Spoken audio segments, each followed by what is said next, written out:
Recién lo decía Petru, una palabra que estamos utilizando mucho en estas épocas de pandemia, resiliencia. Y la verdad que cuando me introduje un poco en la historia de esta representante por el Partido Nacional que llegó a ocupar un lugar en la Cámara de Representantes, y ya vamos a contar esos detalles, queda totalmente corta esa palabra, totalmente corta. Esto es mucho más, es muchísimo más. Es hasta la generación de una tremenda y profunda interrogante para cualquiera que se acerque apenas a la epidermis de parte de la historia de esta mujer, porque es una historia de un coraje, de una fuerza, de un espíritu poco comunes. Primero, le voy a dar la bienvenida, Angelina. Es un placer tenerte en la mañana en casa.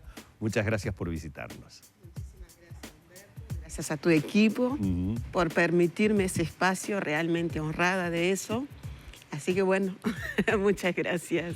Va a ser imposible abordar toda la vida de Angelina. Vamos a ir tratando de descubrir algunas cosas de alguien que es tan particular, que usted se estará preguntando cómo africana y en la Cámara de Representantes en el Palacio Legislativo. Y yo le diría sí, y por el Partido Blanco, y viene vestida de colorado a la entrevista que le vamos a realizar.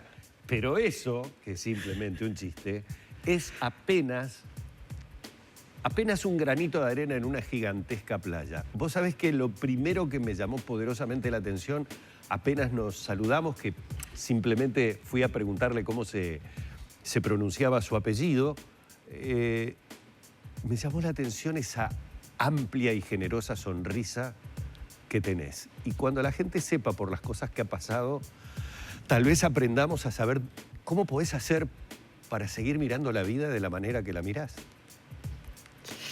Sencillo, sobreviví y bueno, por ese camino de la vida me propuse ser lo más feliz posible, transmitirle a mis hijos la alegría de la vida y no cargar ni con ellos, ni cargar en mi mochila la tristeza de aquello de lo que me pudo haber pasado. De todo aquel sufrimiento, preferí dejarlo atrás y darme una oportunidad, pasar por esa vida, transmitir a la gente que la vida es una y hay que vivirla con alegría. Esa es mi filosofía. Hace 22 años que podríamos decir que vivís con alegría, porque digo, hace 22 años que está en Uruguay, o los comienzos aquí en Uruguay igualmente fueron muy duros. No, igualmente fueron muy duros, pero comparando con lo que yo ya había vivido en mi país, fue nada, porque ya tenía o vine preparada para encarar cualquier otro tipo de sufrimiento, siempre y cuando ya no fuera el tema de la guerra, ni mucho menos tema de, no digo violencia en todo su contexto en cual representa, porque eso uno lo vive a correr de los días, hasta que uno dice, hasta acá llegué, basta, no más, no más. Y bueno, pero después que yo vi que soy madre uruguaya, vi que tengo posibilidades, tengo la necesidad de darme mi lugar dentro de la sociedad, ante la población, más allá del color de la piel, simplemente por ser humana, yo digo, tengo que ser feliz, tengo que transmitir esa felicidad, que la hay. Basta con que uno lo quiera hacer. Evitar los sufrimientos es imposible porque uno enfrenta por ahí, no es por uno mismo, sino por los demás. Sí. Por los demás, uno sufre, yo sufro por los demás. Principalmente para esa zona vulnerable de la ciudad, que concurro, que asisto, que interactúo, que escribo, llamo, cómo están allí en el barrio, qué novedades hay, cómo está aquella familia que conocí en un cierto momento. Tengo un referente que me dice, mira, Angelina, estamos bien, estamos necesitando tal cosa. De hecho, ayer era domingo y prácticamente mis actividades sociales las desarrollo los fines de semana cuando debería estar en mi casa con mis hijos. Sí. Ayer estuvimos haciendo entrega a nombre de la Fundación Ropa de Invierno para los lugares más carenciados, con mujeres que se comunican que precisan algo y nos ponemos en busca de la necesidad que nos solicitan. Y eso para mí fue dedicarme la mitad de la mañana en esa actividad, fue para mí una alegría inmensa. Lo dice alguien que sabe lo que es que le falte la comida, lo dice alguien que se tuvo que venir al Uruguay escapando de esa guerra terrible en Angola, lo dice alguien que vivió en carne propia la violencia doméstica en su máxima expresión, pero también la violencia sexual, lo dice alguien que sabe de sufrimiento y a quien le invito a ver esta presentación que ha preparado la producción de Angelina para después hablar de la fundación, de su trabajo del día de hoy y de qué sintió cuando ocupó una banca de diputados en el Palacio Legislativo. Tras varios siglos como colonia portuguesa, en 1974 el territorio de Angola alcanzó la independencia, dando lugar a una serie de enfrentamientos entre guerrillas financiadas desde el exterior que aún se mantienen y en los que mueren cada día cientos de inocentes. Allí nació a comienzos de agosto del 78 Angelina Bunge, en una choza al sur de la capital Luanda, para crecer viendo cada día el pasaje de los tanques y camiones con muertos, heridos y mutilados, víctimas de la guerra. Tenía 4 años cuando fue violada por primera vez, pero no dijo nada, sabiendo que la tradición castiga a la víctima y no al victimario. Tuvo que soportar las constantes golpizas por parte de su padre, caminar descalza más de 10 kilómetros para ir a la escuela, esquivando los campos minados, trabajar en la huerta y luego dormir con un ojo abierto por las noches ante la posibilidad de un bombardeo. La guerra llevó a su familia a vivir huyendo de una aldea a otra, hasta que con apenas 9 años, Angelina resolvió mudarse a Luanda para estudiar y escapar del infierno. Trabajando como moza en un restaurante de la ONU al que concurrían integrantes de los Cascos Azules, en 1996 conoció a la oficial uruguaya Cristina Benítez, quien la invitó a venirse a Uruguay y vivir en su casa. Llegó en noviembre del 99 sin saber castellano y justo para acompañar a votar en el balotaje a la madre de Cristina, para lo cual tomaron un taxi conducido por Nelson, un sobrino de Tabaré Vázquez, con quien más tarde se casó y tuvo 2 hijos, Ellery y Ian. Casi sin hablar castellano, comenzó trabajando en casas de familia, hasta que encontró empleo como moza de un restaurante, donde un día atendió al político nacionalista Alem García, a quien confundió con Gerardo Sofovich y le contó su historia de vida. A instancias de este, publicó su libro biográfico Angelina, Las huellas que dejó Angola, que ya superó su 5ª edición. Trabajando en una conocida mutualista, comenzó a militar en el Partido Nacional, por el cual asumió el 14 de abril la banca como diputada suplente, enviando inmediatamente una carta a la Cámara solicitando que su jornal fuera donado al Fondo Coronavirus. Angelina Bunge vive en un complejo habitacional en Belvedere, dirige una fundación que dona alimentos y ropa a los necesitados y no considera la política como una salida laboral. Solamente le alcanza con poder vivir, trabajar y criar a sus hijos en un país donde nadie sabe lo que es la guerra.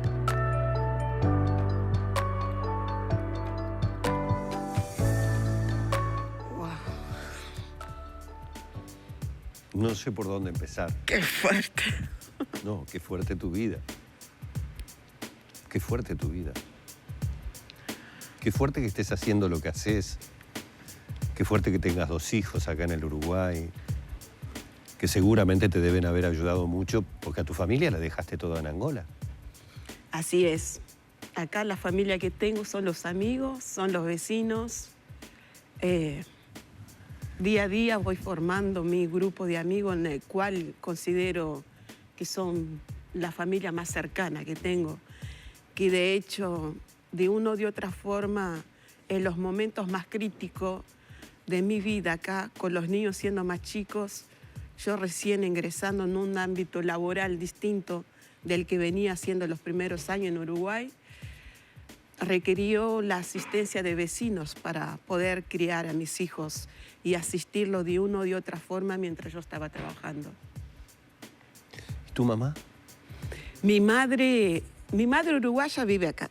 Claro, la veíamos recién. Sí, pero mi madre biológica está en Angola, bien de salud, pero ya un poco castigada por la vida en sí, porque, y aún hacia la fecha de hoy, sigue plantando, sigue trabajando. En 2017, cuando estuve, ella estaba plantando 2 hectáreas de mandioca, entre la mandioca, el maíz y maní y todos los demás, los víveres, lo estaba haciendo sola, pero yo la veí muy, muy castigada. Pensé en traérmela en ese momento, pero ¿Se claro. lo dijiste? Sí, le dije. Ella primero me lo solicitó, que me quería estar conmigo, le dije que sí, con mucho gusto. Yo tenía tiempo de estar ahí 10 días, porque los niños los había dejado prácticamente, no solos, sino a cuidado de una amiga. Y me dijo que sí, pero cuando supo de qué forma iba a ser el viaje, que era por avión y muchas horas arriba en el vuelo, y eso fue una condicional, porque cuando uno nunca en su vida viajó en algo distinto, porque para mi madre, como mucho, viajó sobre el tráiler de un tractor, y cuando salió de Malange a Luanda, sobre camiones que ya traen alimentos, y sobre los alimentos la gente allá arriba amontonada, o sea que era un constante peligro también, ¿no? Esos fueron los transportes que usó mi madre como para la locomoción diaria.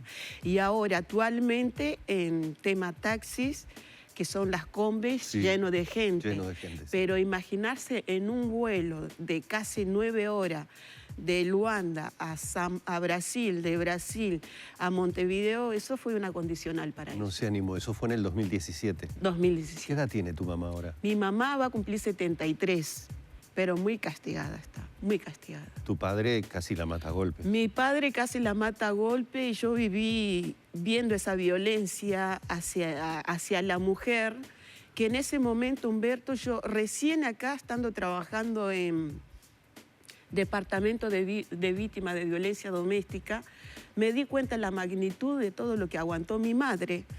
Por eso es que cuando me pregunta si yo perdoné a mi padre, sí, la golpiza que él me ha dado, que me dio en el pasado, quizás para que yo aprendiera y me haya servido para seguir hoy en la vida.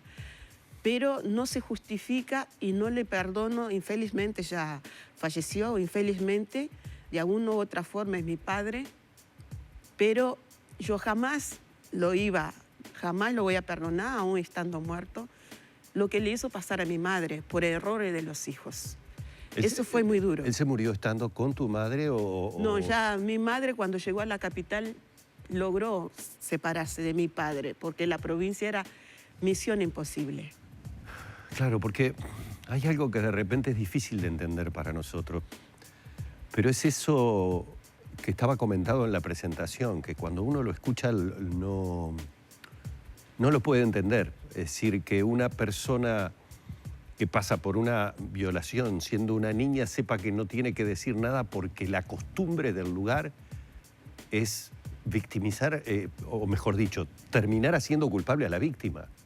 Y eso es inentendible desde todo punto de vista. Es así, lo peor es que te obligan prácticamente a vivir y a convivir con la familia de esa persona que te está causando tanto daño, de esa persona que te quita la libertad de ser niña, porque ya de primera instancia, en primer momento de tu infancia, pierdes el derecho de ser una niña, pierdes el derecho de protestar por los derechos de una niña.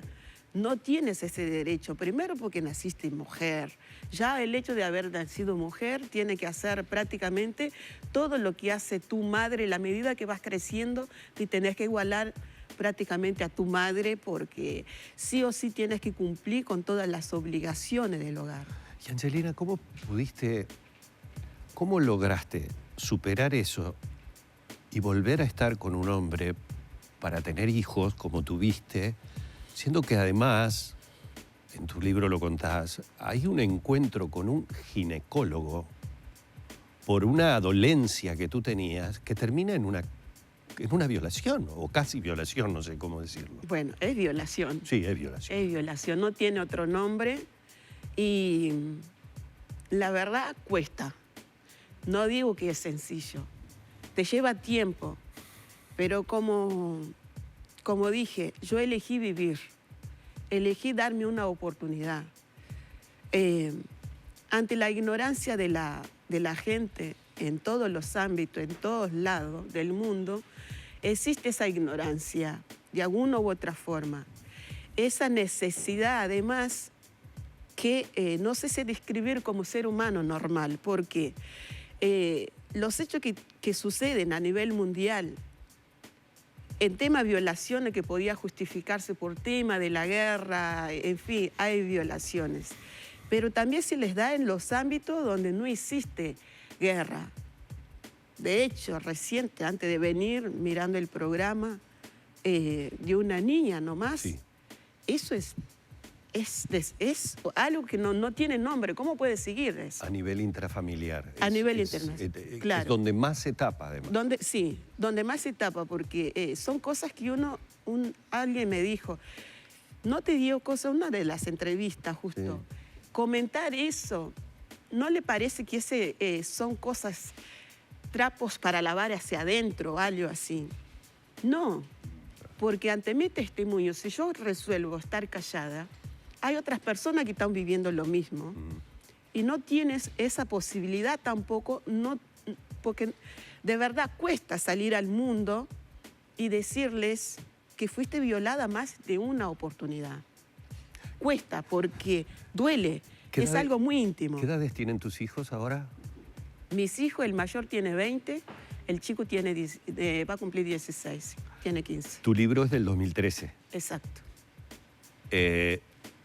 ¿Tú ya fuiste hablando con ellos de lo que era tu vida o ellos de muchas cosas se enteraron por el libro? No, antes ellos sabían algo de mi vida porque yo conversaba con ellos de dónde había venido, pero cuando salió el libro y sabía la temática que tenía el libro, mi historia así plasmada, me senté con ellos antes de que empezara a salir las publicaciones, antes de la presentación, me senté con ellos y les comenté exactamente las partes más crudas porque las otras estaría bien que ellos lo descubrieran, pero no quería que el impacto de los medios, de la televisión, se enterara que su madre había pasado por esa tremenda situación.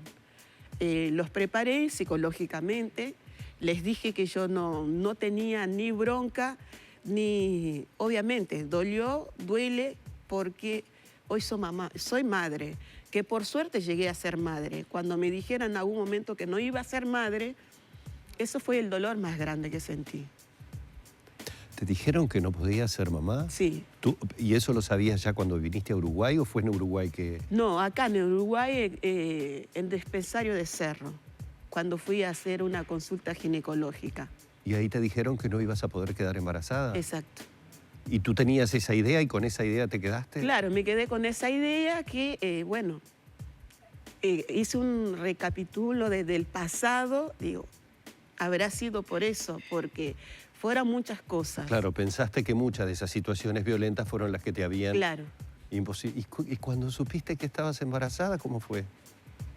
La verdad como que yo no podía creer que realmente estaba embarazada también, no podía creer hasta que, concurrí a un médico y me dijo que sí, que estaba embarazada. Y para mí fue una alegría tan grande, Humberto, pero tan grande que vivía cada instante. Me sentaba a bordarle sábana para a mi hijo que venía, a hacer crochet. Fui rememorando todo aquello que aprendí de chica, que me enseñaron.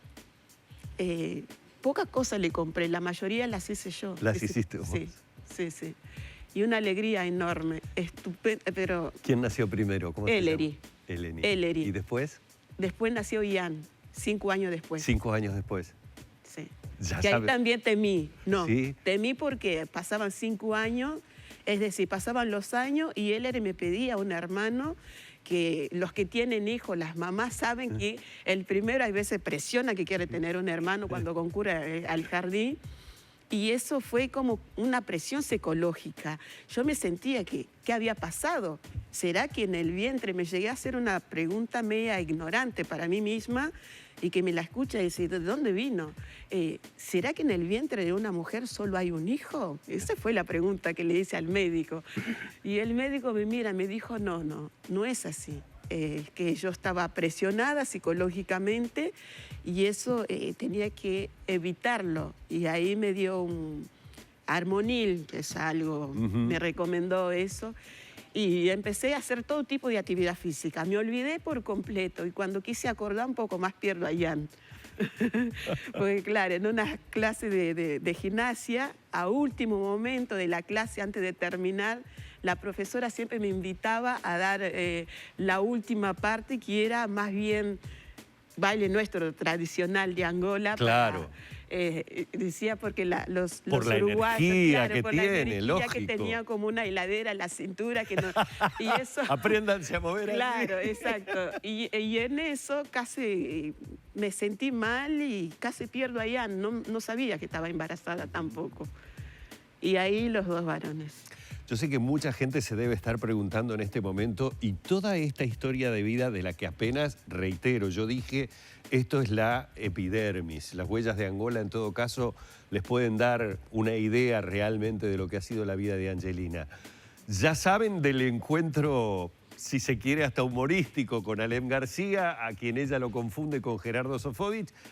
Pero ¿cómo termina? Y con esto quiero redondear, digamos, un poco volviendo a lo que intentó ser el humor del principio, de una blanca vestida de colorado, pero de una blanca hoy que terminó ocupando la banca en Diputación, pero si mal no escuché en la producción, tu marido era sobrino del expresidente Tabaré Vázquez. La lógica hubiera indicado que largaras para el lado del frente.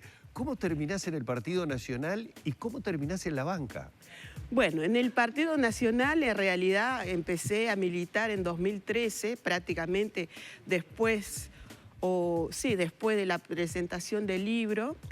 Ahí la misma historia de quien quiso que mi historia fuera compartida con los demás, que se transformara en libro, es la misma persona que me invitó a ser parte, en ese momento como militante, del Partido Nacional. Empecé a concurrir y yo ya estaba divorciada en ese momento, estaba cursando ese periodo y en la Casa de los Lamas de la calle Uruguay, sí. Ahí empecé a concurrir. En aquel entonces era Movimiento Nacional de Rocha. En 2014 salimos con Alem a hacer, después de las internas, sacamos una lista a diputados. Como Alem hacía ya mucho tiempo que no estaba en los medios, no era así, siempre fue militante y dirigente del Partido Nacional. Teníamos la idea en 2014 de sacar una tercera vía dentro del Partido Nacional para atraer de nuevo aquellos votos que se habían ido. Era la idea de recuperar por lo menos los votantes del movimiento de Rocha que se habían ido, porque siempre pasa eso también en la política. Cuando uno está mucho tiempo, quiere una figura nueva, ¿no? Sí. Algo nuevo. Repetir la figura como que llega un momento que cansa un poco. Quizás apostar por algo nuevo, ¿no? Entonces, no funcionó en ese momento y desde ahí, después de esas elecciones, ¿qué hacemos desde la próxima con Alem? ¿Qué hacemos? Y bueno, vamos a trabajar a ver si seguimos con la idea de la tercera vía dentro del partido. Busquemos un candidato fresco, que renueve y atraiga aquellos votos que se han ido, y uno de otra forma. Y bueno, desde ahí, de ese momento, empezó prácticamente Alem, yo más un poco apartada de ese tema, pero sí siguiéndolo constantemente, porque además yo tenía también que aprender de cómo es la política uruguaya. Y bueno, se dio que nos encontramos con la figura que Juan Sartori, nuestro movimiento, nuestra agrupación Todo por el Pueblo a nivel nacional, con precandidato propio, que de hecho nos fue muy bien, tuvimos muy buena votación. No digo que fue por nuestro sector, pero esos votos atraídos, porque nosotros votamos muy bien en la periferia, trabajamos muy bien, y eso hizo con que entre la coalición y los votos nuestros, hoy seamos gobierno más allá del conjunto de todos los partidos juntos, ¿no? Digamos que en el caso de Angelina, el diputado titular, en ese caso, que era Pablo Viana. Es Pablo Viana. Es Pablo Viana. Exacto. Bueno, dejó su lugar a la suplente, que ingresó, que tuvo la posibilidad de decir unas palabras, que de alguna manera Y con esto me gustaría cerrar la nota. Viniste a cumplir una promesa que le habías hecho a tus hijos. Un día frente al Palacio Legislativo dijiste, yo algún día voy a trabajar ahí. Claro, lo dijiste pensando en que ibas a trabajar de cualquier cosa, creo, menos de diputada. Así es, Humberto, porque yo lo digo y lo digo con orgullo, porque cuando uno tiene salud, lo importante es transmitir a tus hijos el valor de trabajo. Y haber trabajado como limpiadora en casas de familia y querer superarme, eso de ninguna manera es una vergüenza, ni para mí ni para mis hijos. Entonces, en una de esas, como sabía que era la Casa de la Democracia, el lugar donde la cocina política está allí adentro, donde los que están ahí adentro, la mayoría fueran electos por la población, te eligen para que estés ahí, que los represente de alguna u otra forma. Y para mí era como un honor tener que estar ahí, ¿no? Y les dije, sí, será como limpiadora, será para servir café, será como para portera, lo que fuera. Pero en ningún momento pensé que, bueno, se daría, es más, ante los resultados electorales, porque yo estoy como titular, sí, pero en tercera línea, claro. Ni siquiera corresponde esa línea de suplentes. Algo pasó por una sesión extraordinaria, Pablo me cedió ese espacio y los compañeros en el medio también, que para mí fue un honor, realmente un honor imponente de estar ahí, representar de alguna forma a mi sector y poder esbozar algunas palabras, peleándome con Rodrigo Goñi, prácticamente que me permitiera hablar, porque claro, está todo cronometrado y no estaba bueno salir fuera de la regla. La verdad, Angelina, un placer enorme conocerte. Estoy seguro que mucha gente va a querer comunicarse con la Fundación, saber de ese trabajo, seguramente para colaborar de diferentes maneras. Así que le vamos a decir a la gente que en nuestras redes sociales vamos a tener las formas de poder comunicarse con Angelina para que ustedes también aporten al trabajo social tan impresionante que ella realiza. Muchas particularidades, como dije recién, ¿no? Una africana en el Parlamento uruguayo, una mujer que también defiende los derechos de las mujeres, una mujer de raza negra que nos viene a recordar un porcentaje muy importante de nuestra población y que nos ha dado mucho a nivel cultural, pero aparte de todo eso, una madre que, como ustedes verán, está aún hablando de los momentos más duros de su vida con una hermosísima sonrisa, que eso es una verdadera lección. Gracias. Gracias, Humberto, nuevamente. Gracias a tu equipo. Ese espacio maravilloso. Para mí es un honor siempre participar en los medios, porque a través de ellos sé que mucha gente que por ahí nos ahogamos en un vasito de agua. Sé que lo que viví pudo haber sido fuerte, difícil, pero sé que hay mucha gente que está pasando peor todavía. Y ese momento de pandemia es una lección para todos, ¿no? Porque ahí muestra el verdadero ser humano que hay en cada uno, de aportar, de ayudar con un granito de arena, con lo que sea, por el simple hecho de llamar como están. Eso ya hace con que uno se sienta valorado dentro de la sociedad. Gracias, Angelina. Gracias a ti. En la mañana en casa hemos tenido a Angelina Bunge contándonos apenas una parte de una historia de vida increíble. Ustedes toda su historia la pueden leer en ese libro que ya lleva su quinta edición, Las huellas de Angola. Y ahora que recuerdo nuevamente el título, voy a cerrar la nota con un proverbio que siempre me decía mi madre, Marisa Paz. Me decía, cuídate del peregrino que al pasar por la puerta de tu tienda borra la huella de su sandalia. Y hoy Angelina ha dejado una huella realmente imborrable en este programa. Gracias. Gracias. Seguimos con ustedes. Gracias.